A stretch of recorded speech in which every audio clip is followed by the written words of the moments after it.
Good morning, children. Today we are going to study the first chapter in your literature book, A New Flower. So, this story has been written by Ruskin Bond, and this story is about a flower that Usha, a young girl in the story, and the writer who has written this story have found out on the hillside. ये story है एक flower के बारे में, जो कि इस story में एक लड़की है उषा जिसका नाम है उसने, और जो इस स्टोरी का राइटर है उसने उस फ्लावर को देखा था और ये स्टोरी उसी फ्लावर के ऊपर है. So now let us read the story and let us find out what happens to that flower and what all turns it takes. So, do you like flowers? Usha, a young girl, sees a beautiful yellow flower on the hillside. That night, the delicate flower is washed away by heavy rains. Will Usha see the flower again? Read the story to find out. So now let us begin with the story. It was the first day of spring according to the Hindu calendar. But here in the Himalayas it still seemed midwinter. So according to Hindu calendar it was the first day of spring. Spring season का पहला दिन था, ठीक है. But in Himalayas it was midwinters. Himalaya में अभी भी ठंडियों का बीच का टाइम चल रहा था. A cold wind hummed and whistled through the pines, while dark rain clouds were swept along by the west wind, only to be thrust back by the east wind. So यहाँ पे thrust का मतलब होता है push करना, किसी चीज़ को ज़ोर से धक्का लगा करके पुश करना, ठीक है. I was climbing the steep road to my cottage at the top of the hill when I was overtaken by 9-year-old Usha hurrying back from school. So यहाँ पे राइटर बता रहा है कि he was climbing the steep road. Steep road का मतलब होता है वो रोड जिसमें स्लोप होता है, मतलब ऊपर से नीचे ढलान टाइप का होता है, ठीक है. उस रोड पर वो ऊपर के साइड चढ़ रहा था. And what happens, a girl name Usha उसको क्रॉस करती है. वो उषा कहाँ से आ रही थी? She was coming back from school. She had tied a scarf round her neck, around her head to keep her hair from blowing. उसने अपने सर पे एक स्कार्फ बांध रखा था. किस लिए? उसके जो बाल जो हैं वो इधर उधर ना उड़े. Her dark hair, black eyes and pink cheeks could be seen all the more clearly because of the patches of snow still lying on the hillside. Look, she said, pointing a new flower. तो इसने writer को जब cross किया इस लड़की ने, तो यहाँ पर राइटर जो है उस लड़की के बारे में छोटा सा डिस्क्रिप्शन दे रहा है कि she was wearing she had tied a scarf round her head. अपने बाल को उसने उड़ने से रोकने के लिए उसने एक स्कार्फ बांधा हुआ है. और उसका बाकी डिस्क्रिप्शन है कि she had dark hair, black eyes and pink cheeks, and all this could be seen all the more clearly because of the patches of snow. वहाँ पे जो स्नो के पैचेस पड़े थे उसमें ये सारी चीज़ें और भी क्लियरली दिख रही थी. And what did Usha do? उसने एक फ्लावर की तरफ पॉइंट किया और राइटर से बोला look, and she pointed a new flower. It was a single butter yellow blossom, and it stood out like a bright star against the drab winter grass. So वहाँ पर क्या था? एक सिंगल बटर येलो कलर का एक flower था, and it stood out like a bright star against the drab winter grass. Drab winter grass means जो grass डल होती, जिनमें कोई शाइन नहीं होता है, ठीक है, उन डल ग्रास के बीच में एक स्टार की तरह शाइन करता हुआ बटर येलो कलर का एक फ्लावर था. It was a single butter yellow blossom. किस कलर का था? It was butter yellow coloured. I hadn't seen anything like it before and had no idea what its name might be. So यहाँ पर writer बोल रहा है कि उसने इस तरीके का फ्लावर कभी देखा नहीं था और उसको इस फ्लावर का कोई भी नाम नहीं मालूम था. Further he says, no doubt its existence was recorded in some botanical tome. सो यहाँ पर वो कह रहा है कि उसका ज़रूर कोई ना कोई एक नाम जो है वो रिकॉर्ड हुआ होगा. बोटानिकल मींस जो चीज़ें प्लांट से रिलेट करती हैं उनको हम लोग बोलते हैं botanical. And tome means book, जिसमें जो बुक्स जिनके पढ़ाई के बारे में, जो प्लांट्स के बारे में सारी डिटेल्स जो होती है, उसमें इस फ्लावर का नाम तो कहीं ना कहीं ज़रूर मेंशन होगा. He says, but for me it was a new discovery. But यहाँ पर राइटर क्या बोलता है, उसके लिए ये नई डिस्कवरी थी, उसने पहली बार ऐसा कुछ देखा था, तो इसके लिए पहली नई खोज थी. Shall I pick it for you asked Usha. Usha ने उससे पूछा कि क्या मैं आपके लिए इसको तोड़ लूँ. Now let us see what happens letter.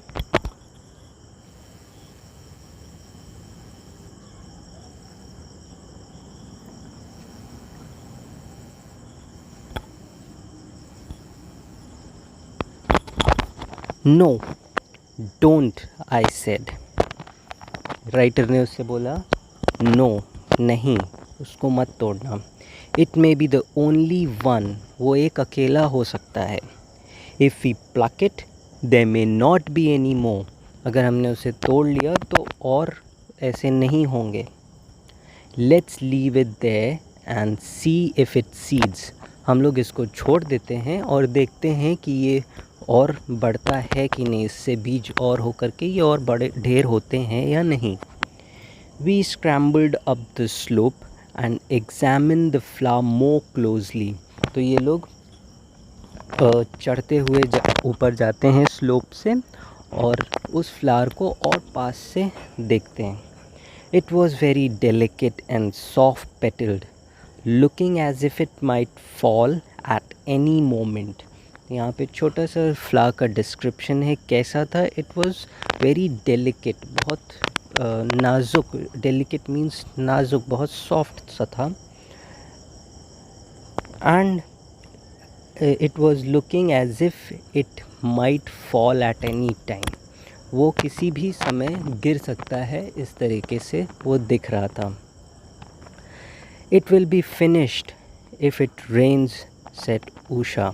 Usha ने बोला कि ये ख़त्म हो जाएगा अगर बारिश हो गई तो. And it did rain that night. Rain mingled with sleet and hail. So यहाँ पर क्या हुआ, उषा ने बोला कि अगर बारिश हुई तो वो फ्लावर जो है वो ख़त्म हो जाएगा. एंड उसी रात को क्या हुआ, बारिश हुई थी. बारिश, कैसी बारिश हुई थी? It was mixed with sleet and hello.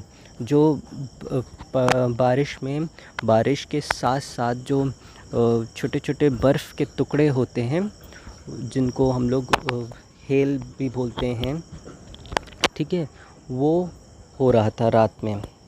It rattled and swished on the corrugated tin roof. But in the morning the sun came out. So रात भर बहुत ज़ोर से ये बारिश हुई, ठीक है. Rain mingled with sleet and hail. और देन नेक्स्ट डे क्या हुआ, फिर से धूप निकल आई. The sun was out. I walked up the road without really expecting to see the flower again. जो राइटर है वो उस रोड पे फिर से जाता है। उसने कोई एक्सपेक्ट नहीं किया था कि वो फिर से वो फ्लावर को वो देख पाएगा, because it was very delicate. So he thought कि वो रात में जो बारिश हुई है उससे तो वो ख़त्म हो गया होगा। And Usha had been right, the flower had disappeared in the storm. So Usha ने जो बोला था कि बारिश होगी तो ये ख़त्म हो जाएगा, सो शी वॉज राइट, बारिश हुई और वो फ्लावर ख़त्म हो गया था। But to other birds unnoticed by us the day before had opened। फिर क्या हुआ वहाँ पर, जो दो और वहाँ पर नए बर्ड्स मीन्स कलियाँ, जो उस फ्लावर की कलियाँ थीं जो इन लोगों ने पहले दिन नहीं नोटिस करी थी, वो फूल में खिल गए। ठीक है, वो कली से अब वो फूल बन गए। It was though two tiny stars had fallen to earth in the night। ऐसा लग रहा था कि रात में दो तारे स्टार्स आसमान से नीचे गिर गए हों। I did not see Usha that day, but the following day when we met on the road, I showed her the fresh blossoms। उस दिन उषा को राइटर ने नहीं देखा, बट नेक्स्ट डे जब उसने देखा उस फ्लावर को तो उसने उषा को दिखाया, वो दोनों नए फ्लावर्स जो खिले थे उसने उषा को दिखाया। And they were still there 2 days later when I passed by, but so were two goats grazing on the short grass and thorny thickets of the slope। 2 दिन के बाद जब वो राइटर वहाँ से जा रहा था तो उसने देखा कि उसके साथ साथ कुछ गोट्स हैं, वो लोग भी वहाँ पर जो घास हैं, जो हिल साइड पर जो साइड में जो घास थी जहाँ पर वो फ्लावर था उसके आसपास की घास को खाते हुए जा रहे थे। I had no idea if they were partial to these particular flowers, but I did know that goats would eat almost anything and I was taking no chances। तो जो राइटर ने देखा कि ये जो गोट्स हैं ये सारे जो घास हैं इनको खाते हुए जा रहे हैं, तो ये लोग उस फ्लावर को भी नहीं छोड़ेंगे, ये लोग उसको भी खा जाएंगे। तो ये उन लोगों को गोट्स को फॉलो करता हुआ देखता हुआ जा रहा था कि ये लोग उस फ्लावर को ना खाएं। ठीक है, he was trying his best to save the flower. Scrambling up the steep slope, I began to shoo them away. One goat retreated, but the other lowered its horns, gave me a baleful look and refused to move। So अब यहाँ पर writer ने try किया कि उन goats को भगाएगा। He tried to shoo them away, उनको भगाने की कोशिश किया।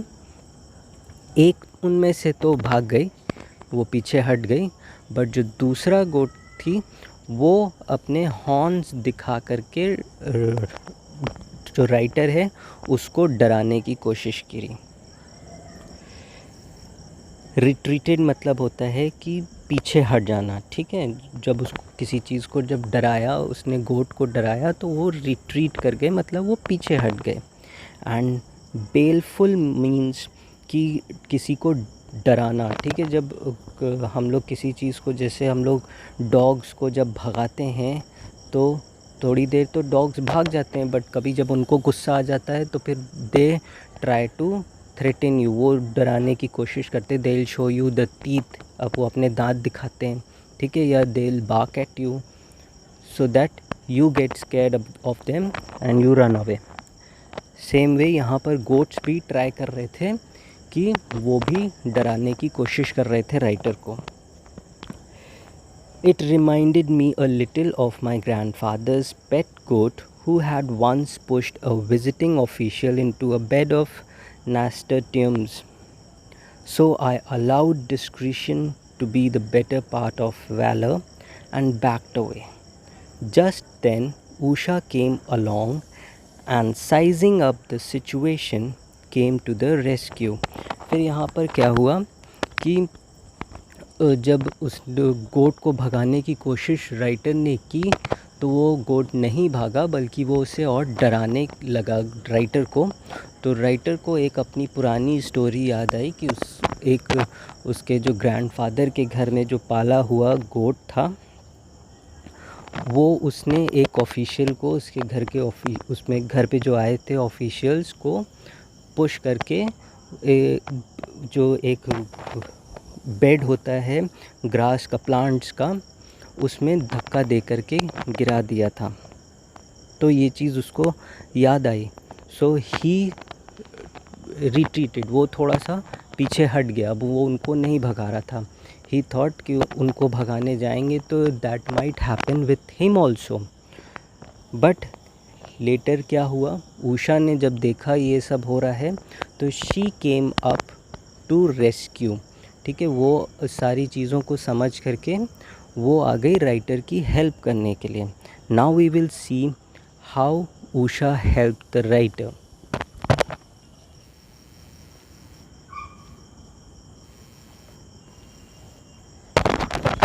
She unfurled her pretty blue umbrella and advanced on the goat, shouting at it in goat language. तो उषा ने क्या किया, उषा ने अपना जो अम्ब्रेला था उसको अनफर्ल किया। अनफर्ल मतलब खोल दिया, और गोट्स की तरफ दिखा करके उनको गोट्स की लैंग्वेज में भगाने लगी। The beast retreated and the flowers and my dignity were saved. So जो गोट्स थे वो पीछे हट गए, जाने लगे, और जो राइटर की डिग्निटी थी, उसकी जो रिस्पेक्ट थी, वो भी बच गई और वो फ्लावर भी बच गया। As the days grew warmer, the flowers faded and finally disappeared. So जैसे जैसे दिन और वार्म होता गया, गर्म होता गया, जो फ्लावर था वो क्या होती गए, वो फेड हो गया और फाइनली ख़त्म हो गया, डिसअपियर, चला गया वहाँ से।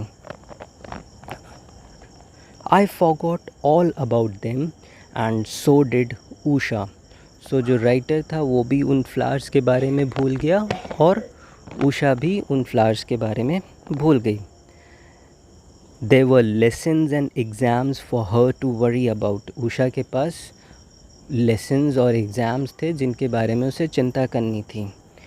And rent and electricity bills to occupy a freelance writer's thoughts. तो राइटर के पास भी अपने काम थे, जैसे बिल और रेंट्स पे करना उसका काम था। So he was busy with them.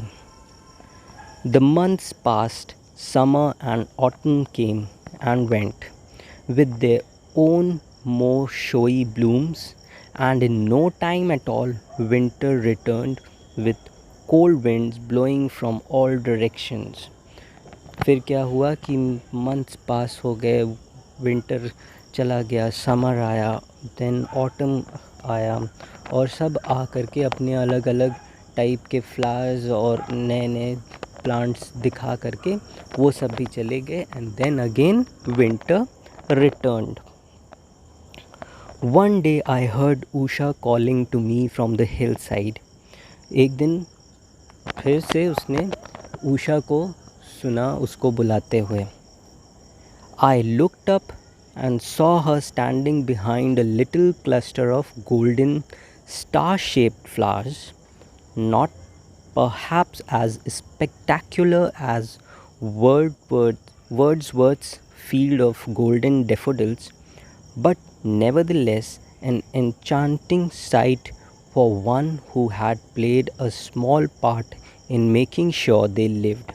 So Usha को देखा उसने, वो वहाँ पर खड़ी थी और उसके पास कुछ बंच ऑफ फ्लावर्स थे। वो किस तरीके के थे, गोल्डन स्टार शेप्ड फ्लावर्स थे, और बहुत ही ज़्यादा स्पेक्टैकुलर, मतलब बहुत ही आई कैचिंग होना, ठीक है, जिनको देख करके बहुत अच्छा लगता है, ठीक है, तुरंत उनके तरफ आँख जाती है। कुछ इस तरीके के ब्यूटीफुल फ्लावर्स थे।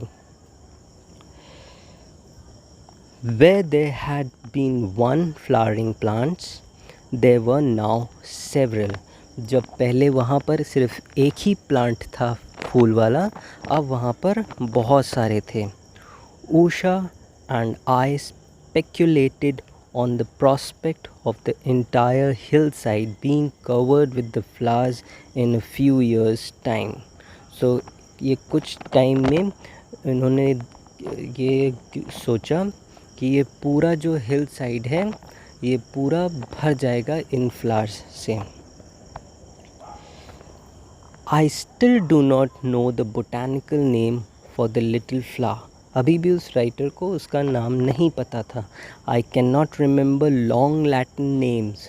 Anyway, but Usha tells me that she has seen it growing near her father's village on the next mountain, and that the hill people call it Basant, which means spring.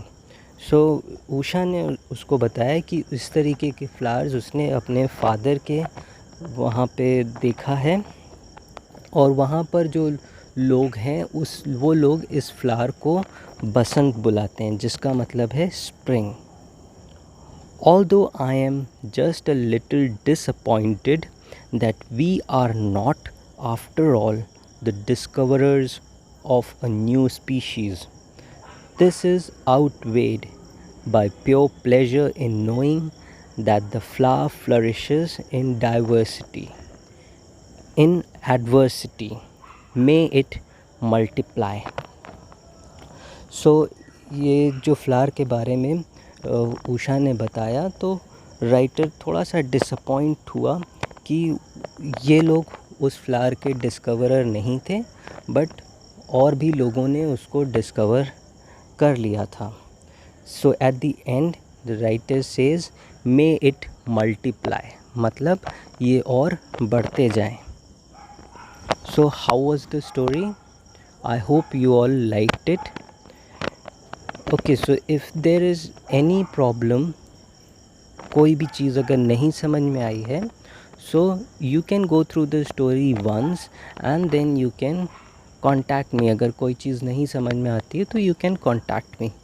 Alright, I will be giving you some question and answers and some hard words that you can note down in your literature copies, and you have to learn them.